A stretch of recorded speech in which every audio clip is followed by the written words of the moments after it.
What's up, people? Welcome back to Chris Chats Comics. My name is Chris Gonzalez, and I'm back again for another episode of Trade Talk Tuesdays.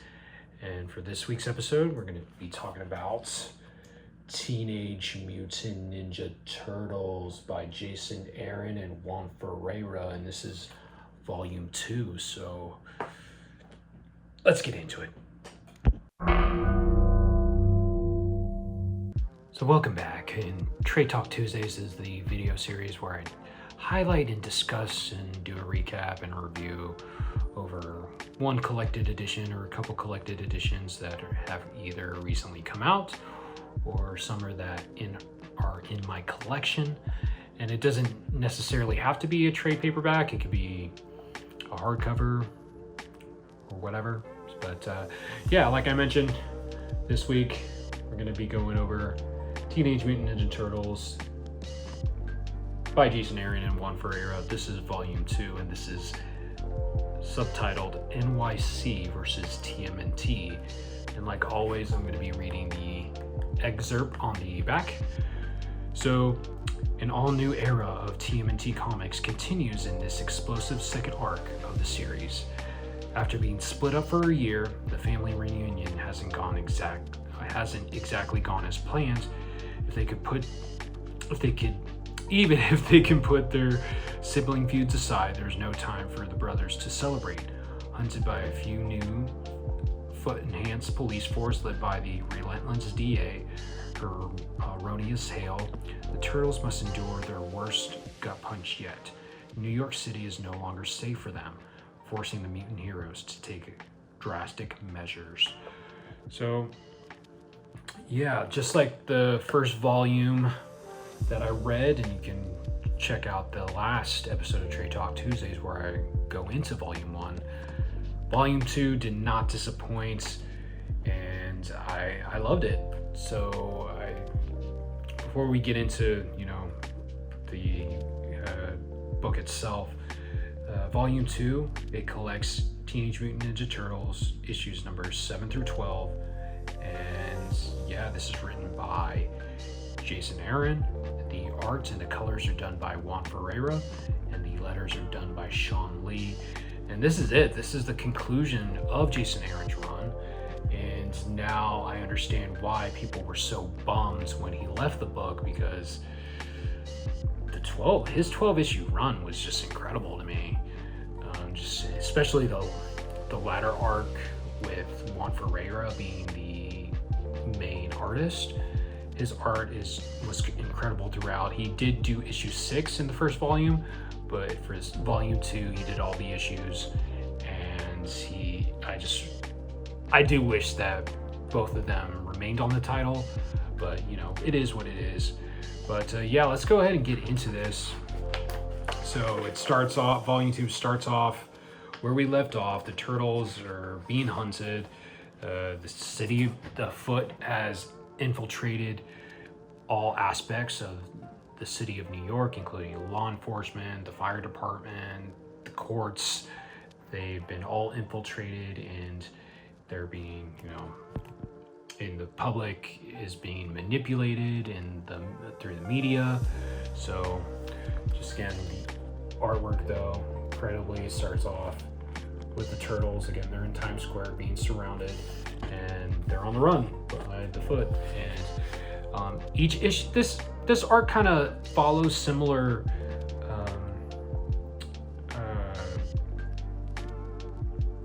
I wouldn't say tropes. It follows similar storytelling elements with, how in the first volume, in the earlier issues, each focused on a different turtle and had a different artist. In this volume, each issue has a different turtle narrating, also, some other characters narrating. So I thought that was pretty clever in how they did that. But yeah, again, Juan Ferreyra's art, incredible. He's becoming one of my favorite artists. And again, this is issue number 7, by the way, and just again, the Turtles are on the run from the foot. Everybody's against them now. The public has turned against them, and they need to recoup. And try to figure out what they need to do. But while they're still trying to figure out how to defeat the Foot and to defeat the DA, there's still a lot of infighting amongst them. They don't trust each other. They're at each other's throats more than usual. And yeah, it's not a good time for the Turtles. And again, Donnie, he's especially had a rough time, and all of his brothers think he's going crazy, and because he's talking to this dead rat that he thinks is Master Splinter. But he's trying to get the brothers to see how he sees them, and again, they're not having it. But just look at that beautiful artwork, so detailed, very kinetic, and very gritty. So that's what I appreciate about Juan Ferreyra. Just very, it fits the tone that Jason Aaron's trying to tell. So again, a lot of infighting within the brothers, and then we cut to Hale. Again, he hates mutants because a mutant caused the death of his parents, and he was really close with his parents. And it's all-out war. It is all-out war against the Turtles, and he has his foot soldier task force to implement all the chaos that's going into the city right now. So the Turtles, each of them, they're going out separately to help the citizens, and it's not really good. But look at that shot, really badass. So Leonardo in a trench coat in the rain, really cool. So yeah, so again, they're not working as a team. But eventually Raph, he goes out on his own as well, and he visits Casey. He was shot by Hale in the last volume, and he's, Raph is beat up that he wasn't there for his friends. But then the Foot, they try to assault him, ambush him. So, and then we finally get April O'Neil.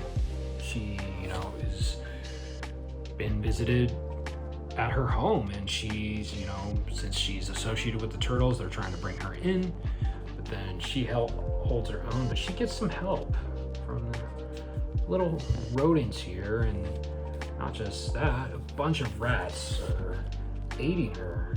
So what's this? What's going on with the rats? We'll find out later. But again, each of the brothers, they're not fighting as a team. They're going out separately. Again, they're still mad at each other, and they're getting their butts kicked because of it. And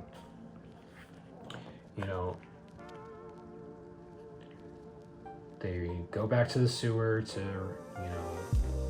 regroup, but again, there's some unresolved animosity, and Donnie, he's reflective of that, and he still believes that Splinter's spirit,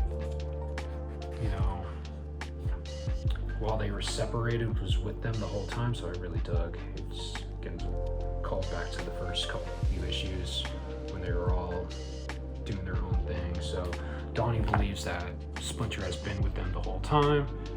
And then towards the end of the issue, Donnie also takes matters into his own hands. He saves this store clerk from the Foot. And now Donnie, he's taking action and helping out those who are in trouble. So that ends issue 7. Issue 8, Leonardo is narrating the issue, and Leonardo's my favorite, by the way. So again, he's just reflecting on his time when he was with the Mud Turtles in India, and loving this double page spread. Really cool of them. They're in a train fighting, and I just thought this double page spread was kinetic and exhilarating. So again, shout out to Juan Ferreyra in his incredible art. And throughout this run, there's subtle humor that Aaron implemented. Like again, the banter between the brothers. He gets their voices. He gets their voices. So I kind of bummed he didn't continue the run, because I feel like he could have kept it going and it would have been incredible. But for what we did get, I really appreciate it. And again, subtle humor throughout this volume. And just like this part, Leo just being Leo, getting annoyed with Raph. What does he say? Leo's like, I thought I told you to find your own train. And Raph is like, and I thought I told you to kiss my shell, Leo. So yeah, and then they escape. And again, citizens, they're turning on him. And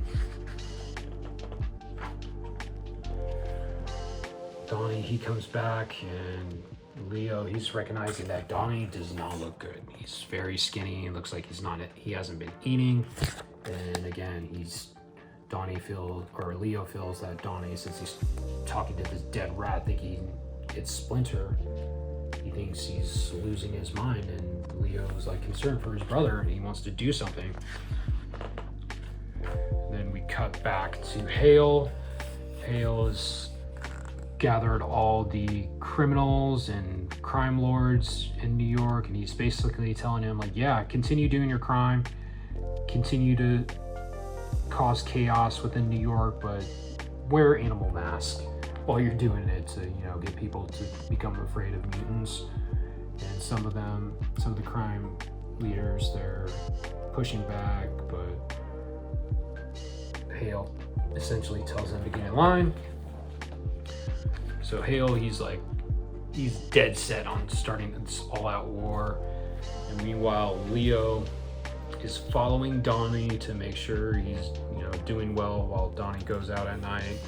And Donnie, he's just, protecting who he can. And then eventually Donnie he knows that Leo is following him, so they start to have a conversation, and Leo is just expressing to Donnie, like, hey, I'm worried about you. And come home, like, just, you need to rest. And Donnie's like, hey, you guys aren't doing enough, essentially. And they start to fight, and again, more infighting amongst the brothers, but really great artwork. So Donnie gets his shot at Leo, but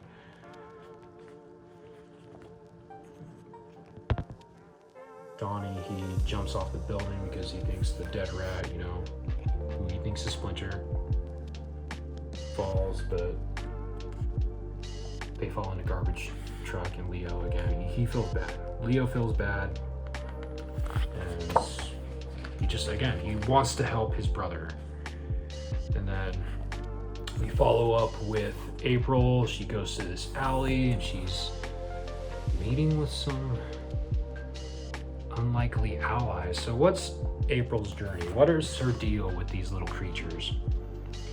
And then we get that some of the then we get back to the Foot Clan, like their headquarters, and some of the Foot Clans are trying to talk to Karai. We know how to pronounce her name, but she's the new head of the Foot Clan, and they're trying to talk to her because even they are starting to go against in what Hale is doing. And Bebop and Rocksteady, they're standing guard outside her door, and they tell these guards, like, hey, Karay's busy, don't bother her, she's doing some important work. And they don't listen, and they start to beat the shit out of these Foot Clan soldiers. And then one of them does open the door, and whoa, what's going on? They get vaporized, essentially. So Karay's doing something involving magic in her room, so we don't really know what she's doing. And at the end of this, the brothers, they try to have an intervention with Donnie, but Donnie's gone. He's left the dead rat. And what did Donnie do? Donnie turns himself in. So that's where issue 8 ends. And then we go to issue 9. And this is the issue where Michelangelo, he's narrating the issue. And they're trying to find Donnie and seeing where the Foot Clan has taken him. They have Mikey takes it upon himself to go to one of their patrol headquarters, and they believe that Donnie's being held there. So I thought this was a cool double-page spread where it shows Mikey just fighting his way through the headquarters. Kind of reminded me of the Raid. So, but yeah, he's finding his way and trying to find Donnie. And then there's smoke, and it's revealed that Raph is there as well. And Donnie's like, how'd you get in here? And Raph is like, I went through the window like a ninja instead of going through the front door. So, and again, the two brothers, Mikey and Raph especially, like they're at each other's throats. So they have unresolved issues, and they have to fight their way out of the patrol headquarters. And then again, they get back to the sewer. Again, they keep fighting throughout this whole volume. They're just not on the same page, and that's to their detriment. And then eventually, because Donnie kept saying that the dead rat that he was carrying, like, is crying, and first, again, the brothers thought that Donnie was losing his mind, but then all of a sudden Leo starts to hear the voices, and then now Raph hears the crying. So seems like Donnie knew something that the others didn't. And then again, Hale comes to interrogate Donnie, but Donnie is actually empathizing with Hale. Donnie comes to the conclusion like, oh, you lost your parents and you were really close with them, and it was caused by a mutant, so that's why you're on this warpath against all mutants. And so Donnie tries to empathize with Hale and be sympathetic, but they are keeping Donnie at the Bronx Zoo. And then April, again, she goes up to the courthouse. They're trying to intimidate her, but she's not alone. And then we're on a subway train, and Mikey, he's there, dressed like the bride from Kill Bill. And then he, tries to help out this old man. Well, yeah, it's this old man. His face is covered, and that's never really brought back up again, but some of the criminals that were given the animal mask by Hale, they come, and they're called the Metro Sharks, and they're trying to, cause some trouble. And then Donnie, or Mikey, he's like, not while I'm around. And I just didn't really dug the panel layouts on this page. I liked how the nunchucks divided the layout, so I thought that was pretty creative. And then get this colorful action sequence with Donnie. He was a former TV star in this show in Japan, so it's harkening back to that time. And again, I love the lettering by Sean Lee here, and again, the colors by Juan Ferreyra just make everything so vibrant and they stand out. So really cool, fun. And then after Mikey defeats the crooks on the train, the old man that he was with takes them to a homeless encampment, and they call the encampment Haleville because these people are against Hale. And it's a pretty lighthearted moment because they're all wearing like a t-shirt from his old TV show, and he thought they were fans, but they just pretty much, they were just given this shirt, so he thought that was pretty funny.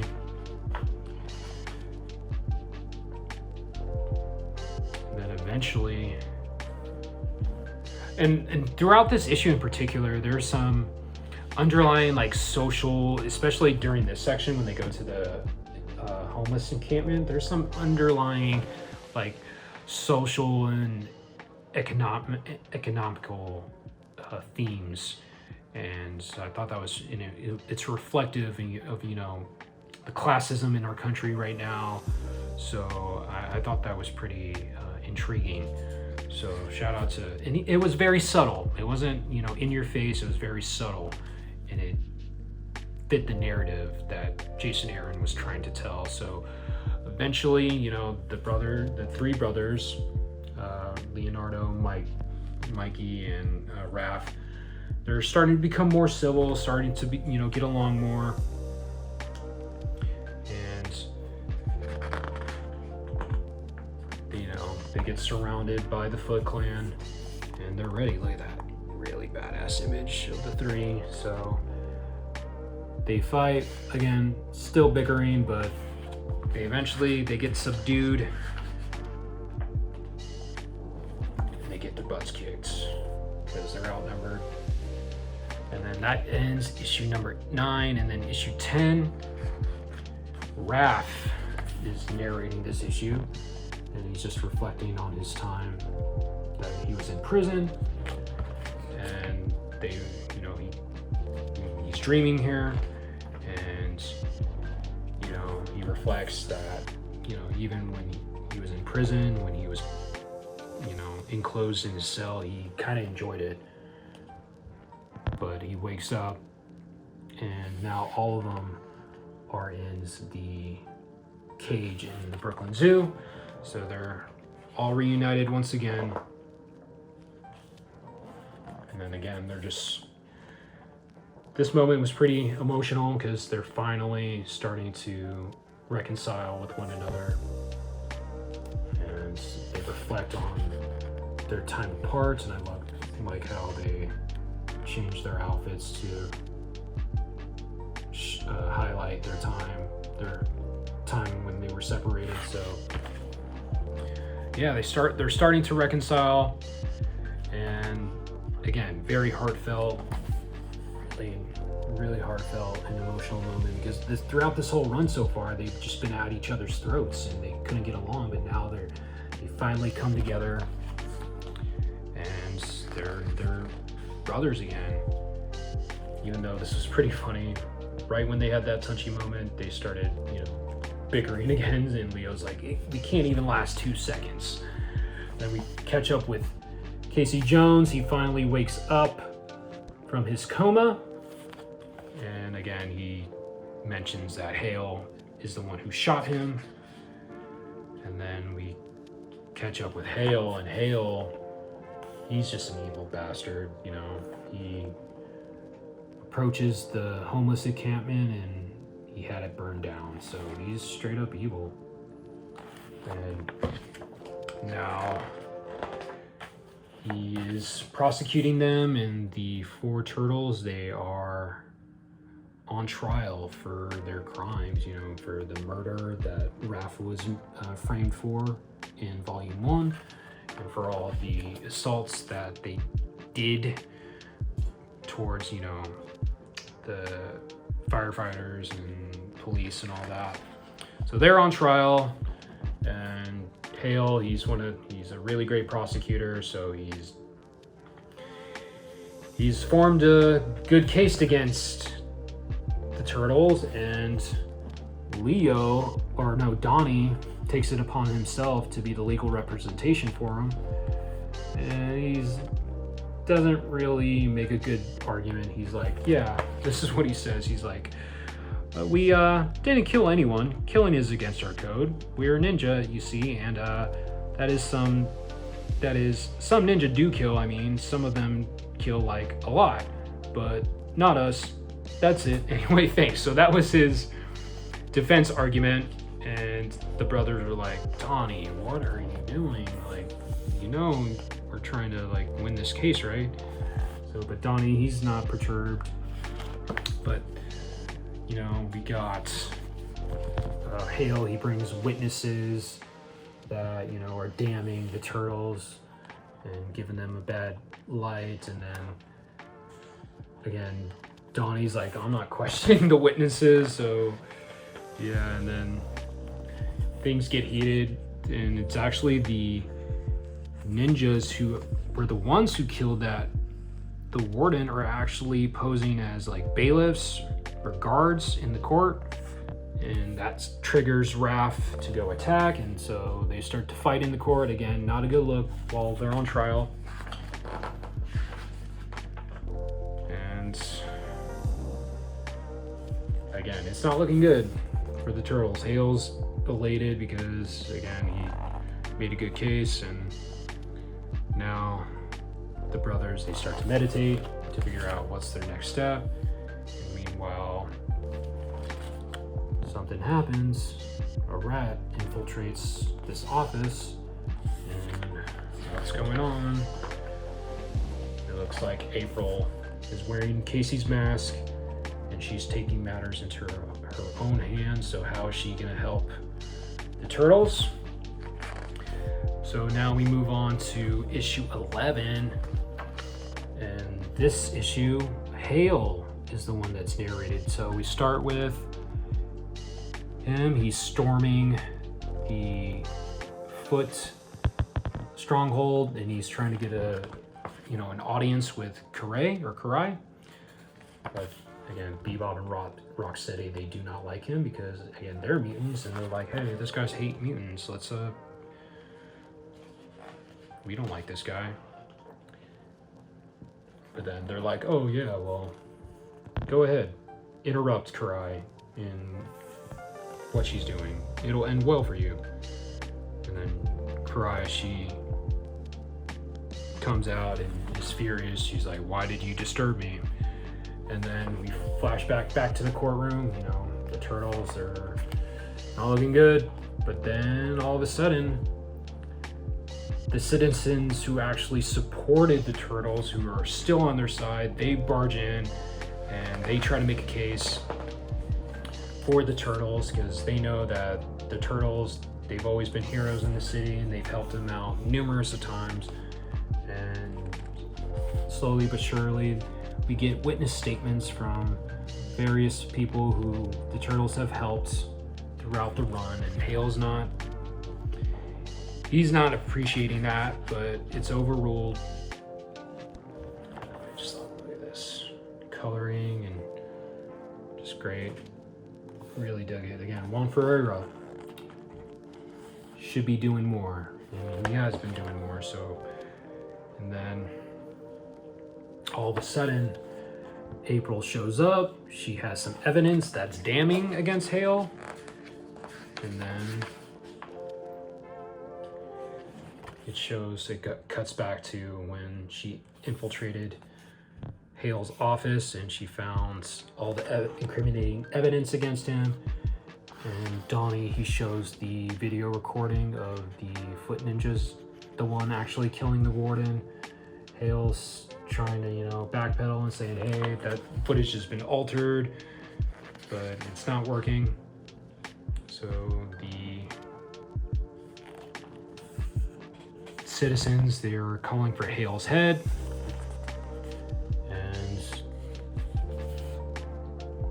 yeah, I just really just the story's been really good. And then a fight has ensued outside the courthouse between the turtles, and April's fighting alongside them, and then the Foot Clan soldiers. So really great double page spread. Then eventually Hale comes out. He's like, kill anybody who stands in our way. And then the Foot's like, no, okay, this is enough. this goes against our code. We only kill for a reason, and you're abusing your power. So, you know, Hale, he's, you know, being backed into a corner. And, you know, April gives him a good whack, but he eventually escapes. And that's why we cut back to his interaction with Corey, and then Corey is like, okay, well, you fucked up majorly. You were supposed to distract the turtles, not make them martyrs. So she turns him into a mutant monster. And look at the fabulous colors, really vibrant colors by Juan Ferreyra. So he gets turned into a monster, and so this is back at the courthouse, the aftermath of what went down, the fight. The turtles are trying to relax, but something's coming. And what's coming? It is Hale. Hale's again has been turned into a monstrosity.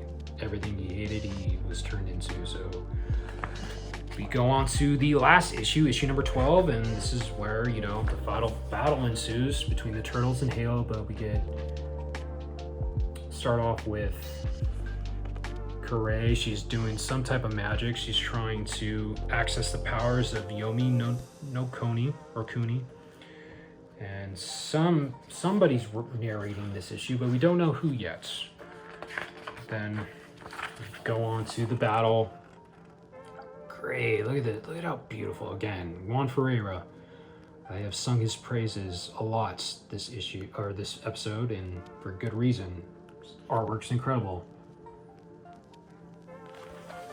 And then so they fight Hale, and Donnie again. He's still kind of sympathetic because Hale's like, help me, but you know, his monster side takes over, and he has seen nothing but red. He wants to kill the turtles, and I like how his form keeps changing, and he goes after Casey, but then Casey's army of rats just, you know, swarm Hale, and they assist.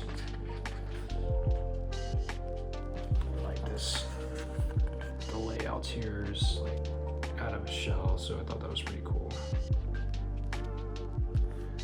And yeah, the brothers finally reconciled, and they used their teamwork to defeat Hale.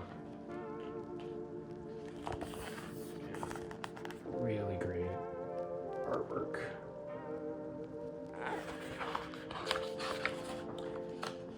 Eventually they defeat him, and everything's back to normal somewhat. So they have defeated Hale. They are viewed as heroes once again. April gives Case the update, and Hale, he's being locked in the zoo, I guess. And then the public, they are back on the turtle sides. And, you know, they go back to the sewer where they see the dead rat, and they're like reflecting, like, we all heard the screaming, right? We all heard the voices. So Donnie, he does some magic of his own to, I guess, try to resurrect Master Splinter or talk to his spirit. And they briefly see him, but then Splinter disappears. And this sets up the next run or the next creative team, and I haven't read any of those issues, but it definitely sets up for the future. And then again, they're just being reflective about how, you know, Splinter, he may be gone, but he's always with us, and you know, when we're together we can do anything. So very hopeful ending, and a great lasting shot of the brothers. But then we cut back to Corey. She again still trying to access the power of Yomi no Kuni, but she's actually resurrected somebody. And she resurrects Splinter, and it was Splinter who's narrating this issue. So what does this mean? He's back. So that's where it ends, and that's where Jason Aaron and Juan Ferreyra's run concludes on Teenage Mutant Ninja Turtles, and that was all for Volume 2. And again, this is a great run. Highly recommend it if you're a fan of the Ninja Turtles, if you like action, if you like, drama amongst the brothers. This is it for you. This has been really great. Again, this is my first foray into a mainline Turtles run, and I couldn't recommend it more. So definitely recommend Teenage Mutant Ninja Turtles Volume 2 and Jason Aaron's run as a whole. You can get in two trade paperbacks, and there's going to be a deluxe hardcover coming out of all 12 issues later this year. I'm probably going to get that and give the trades away. But that was it. That was this episode of Trade Talk Tuesdays. So let me know if you read that Jason Aaron's run on Teenage Mutant Ninja Turtles, and yeah, just let me know your thoughts in the comments. And that was it. So next episode of Trade Talk Tuesdays, I'm going to be going over Predator Kills the Marvel Universe, and this is written by Benjamin Percy. And you can go check out the second episode of Trade Talk Tuesdays, where I went over the first 3 trades in the Predator versus series by Benjamin Percy. But yeah, this is going to be in the next episode, so be on the lookout for that. And yeah, that was it. So thank you for those who have been watching. I really appreciate it. Leave a like on the video, share it if you can, and subscribe to the channel if you haven't done so already. And yeah, so that's it. My name's Chris Gonzalez. This is Chris Chats Comics, and I'm out.